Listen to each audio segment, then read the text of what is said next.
This facility was built so children could have a place to dream, families could gather and enjoy a summer night together, and everyone could experience the joy and thrill of America's national pastime, baseball.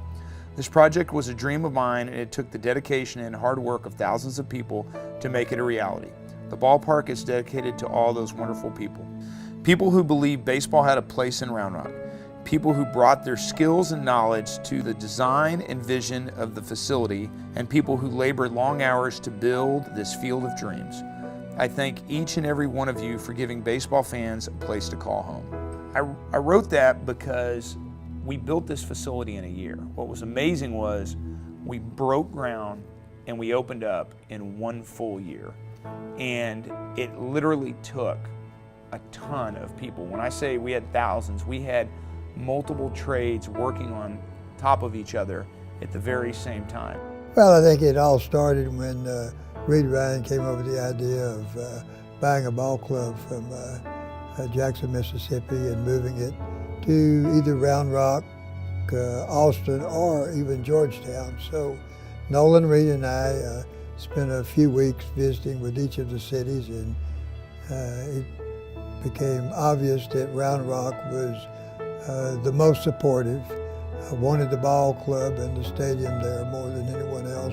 Baseball was not on our radar when Reed called me and said they were buying a team and wanted to move to Central Texas. And so our city manager, Bob Bennett, city attorney, Steve Sheets, and the rest of the city staff were all baseball fans. So after my meeting with Reed, I went back and said, hey guys, let's figure out a way to get this done, and we did. We got a very warm reception, and the city was very interested in having the Express here in Round Rock, and so they were very good to work with, very supportive. We looked at different locations. We felt location was really important. We felt like with the growth pattern of Round Rock and the Central Texas area, we just felt like it was a natural fit. The groundbreaking specifically was pretty funny.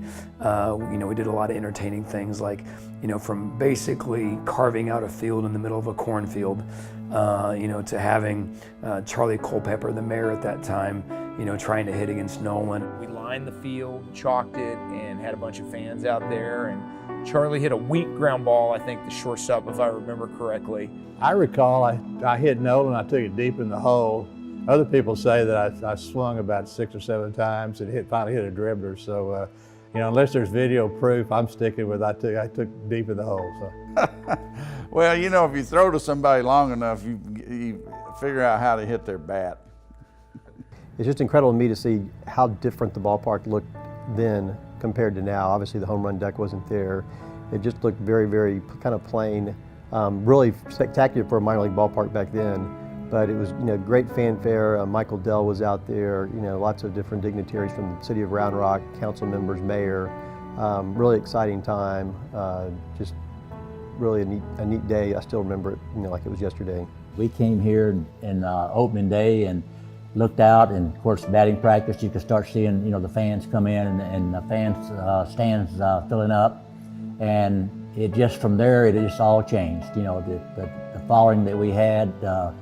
The loyalty to the ball club, and the old saying that baseball opens a lot of doors, and it opened a lot of doors here in Round Rock. The paint was still wet in the booth, in the radio booth, and I'm sort of laughing about that.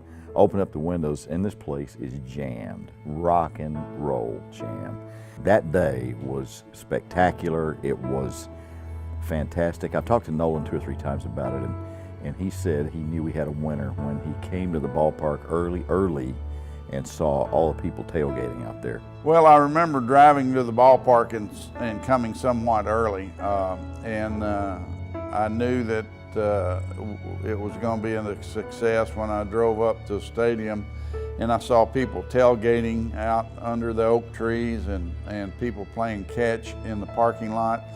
And that was an indication to me that it was going to be what we had hoped for, and that was affordable family entertainment. It got off to a great start. We didn't win the game against El Paso. We ended up winning the series, but not that first day. But it didn't make any difference because everybody was so happy that for the first time in 37 years there was AA baseball in Central Texas.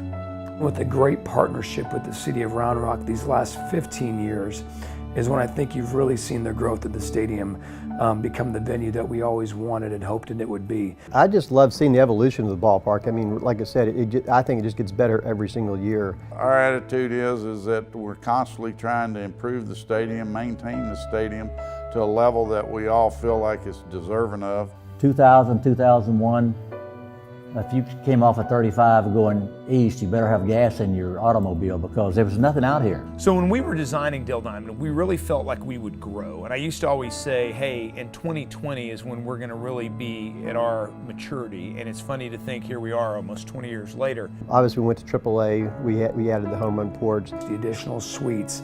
Then we had the Budweiser pavilion. Over kind of where the Budweiser beer garden is now.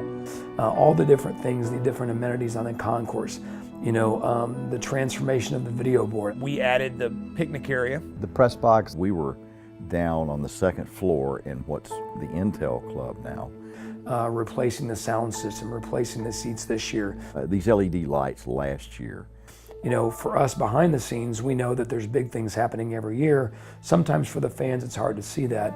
But, you know, like I said, I honestly and truly believe this, is that the stadium, Dell Diamond, is much nicer today, much nicer than it was when we opened in 2000. We did everything we could on our end to make it work.